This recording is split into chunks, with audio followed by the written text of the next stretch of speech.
মা আমি আসি। মোনা কোথায় যাচ্ছিস? মা আজকে আমার পড়া আছে তো আমি পড়তে যাচ্ছি।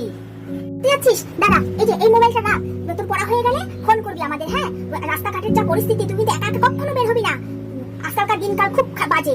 ফোন করবি, হয় আমি না তোর বাবা গিয়ে নিয়ে আসবো। তুই কিন্তু একা একা একদম বের হবি না অন্ধকারে, বলে দিলাম, বারবার করে বলে দিলাম কেন।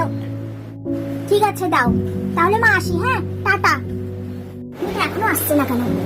কি অন্ধকার হয়ে গেল, এখনো ফোন করছে না কেন? ইস, আমি যা আর পারছি না বসে থাকতে। কি হলো মেয়েটার? হ্যাঁ, এখনো আসছে না কেন? এত দুশ্চিন্তা হচ্ছে কেন? উফ।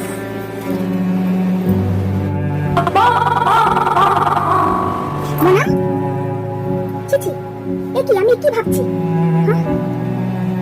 হ্যাঁ, তুই এসে গেছিস? তুই ফোন করিসনি কেন? তুই এই অন্ধকারে একা একা আসতে গেলি কেন মা?